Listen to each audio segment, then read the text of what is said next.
get my back blown out in peace.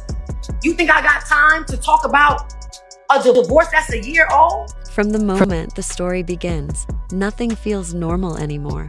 And it unfolds like one of those scenes in a movie where everything on the surface looks calm, familiar, and harmless. Yet underneath that calm is an invisible tension that makes your pulse thump a little harder, a little faster, as if your intuition already knows what your eyes are not ready to see. And for Teyana Taylor, that feeling didn't just appear out of thin air.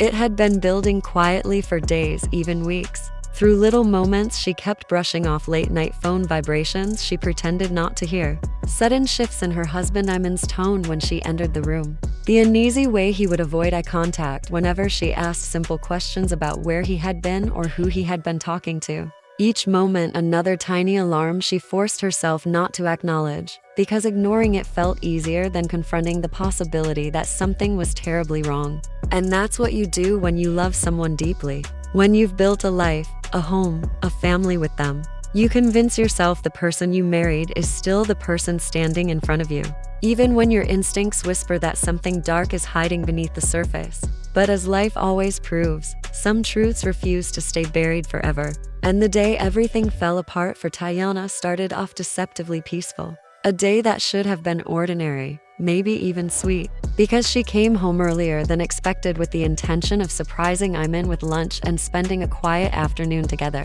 unaware that she was walking straight into the moment that would break her heart in ways she never imagined. And as soon as she stepped inside the house, she sensed something was different. The lights were dim, which wasn't unusual, but the silence felt heavier than normal, a thick, unsettling stillness that made her breath hitch and the hairs on her arms rise as she called out his name, expecting him to shout back from another room. But instead she heard nothing, just that uncomfortable quiet that settles before a storm.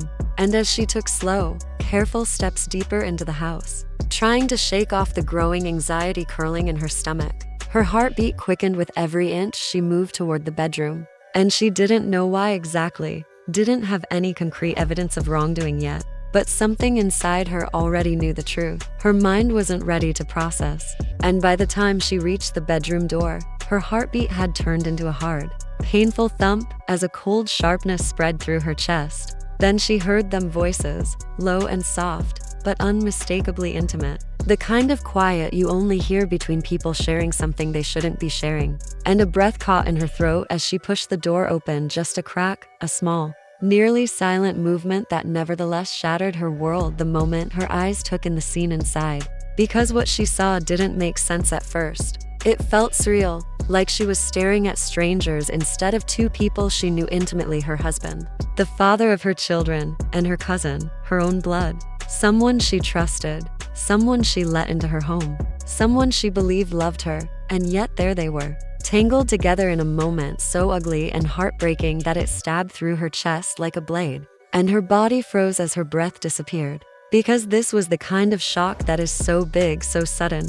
Your entire system shuts down before emotion can even reach you, leaving only an empty numbness that quickly cracked open as reality came crashing in. Her hands began shaking, her vision softened into a blur of disbelief, and her chest tightened as a wave of betrayal surged through her.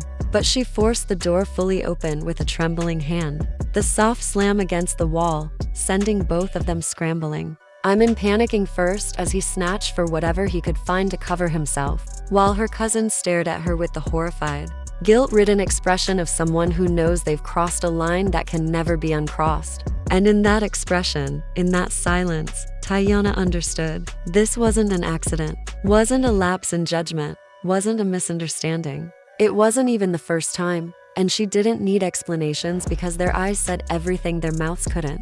Iman tried to speak anyway, stumbling through broken sentences and desperate excuses he knew were worthless the moment they left his lips. And when he tried to step toward her with his hand out, as if she might still want his touch, she stepped back in sharp rejection, as if he burned her, while her cousin sat speechless, shaking, exposed not just physically, but morally. Her betrayal laid bare in the most humiliating way possible. And though Teyana's heart felt like it was tearing itself apart inside her chest, she didn't scream, didn't throw anything, didn't lash out. Instead, she stood there trembling as tears filled her eyes until the weight of the pain forced them to spill over. And when she finally spoke, her voice was quiet, steady, but so full of hurt, it echoed deeper than any scream could have, asking them simply why, a question neither of them could answer, because the silence that followed was louder and crueler than words. Then she turned away before her knees gave out, grabbed her bag, walked out of the house, slammed the door behind her, and didn't look back once. But the moment she got inside her car, the emotions she had held inside ripped through her in a single, overwhelming crash, and she cried until her entire body ached. Because the betrayal wasn't only from her husband, it came from her cousin, a part of her own bloodline, someone she trusted with her children, someone she believed loved her. And the cruelest part was that deep down,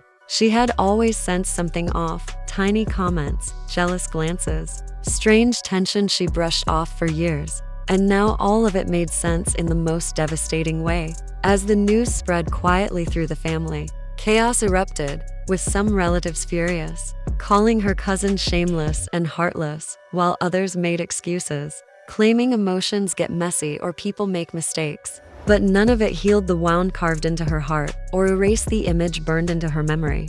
Meanwhile, Iman spiraled, calling, texting, begging, apologizing in every way he could think of. But she ignored every message because she needed space to breathe and survive the heartbreak.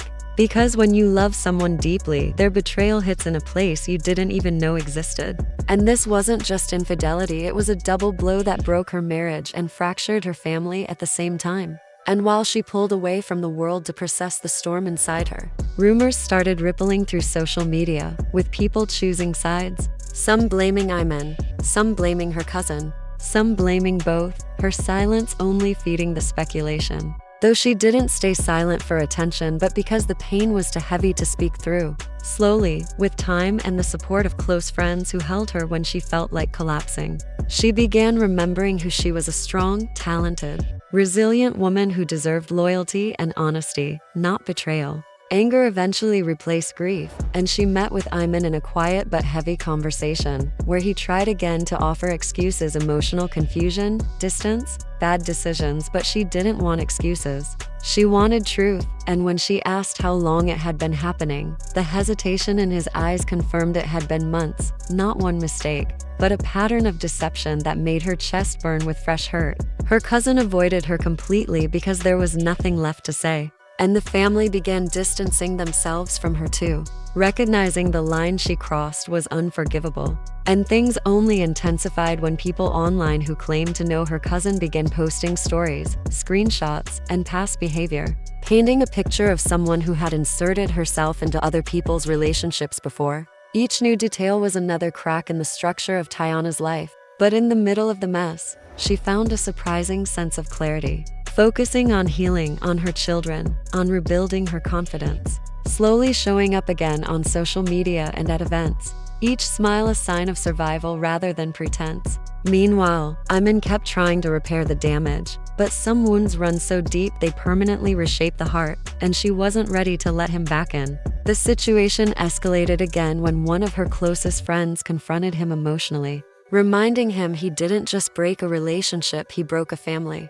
And the words hit him harder than he expected, because they were true. Her cousin became an outcast both in the family and online, facing a backlash she created through her own choices. And then came the moment that shifted everything. Teyana posted a message, not naming names, but clearly speaking about betrayal, pain, and rebirth. And fans recognized immediately that she was healing, rising from the ashes of the situation, rebuilding piece by piece. Healing doesn't erase the memories or the hurt, but it strengthens you beyond what tried to destroy you. And even though the story began with heartbreak, the aftermath revealed just how powerful Teyana truly is. She didn't crumble, didn't lose herself, didn't let their betrayal define her. Instead, she became stronger, wiser, and more determined to protect her heart and her peace. While Iman's future remains uncertain, maybe he'll spend years trying to repair what he broke. Maybe he never will. Maybe she'll forgive him one day. Or maybe she'll move on entirely. But the truth is simple: nothing will ever be the same. Because once someone destroys your trust, healing may come, but the scars remain. And sometimes those scars are the reminders you need.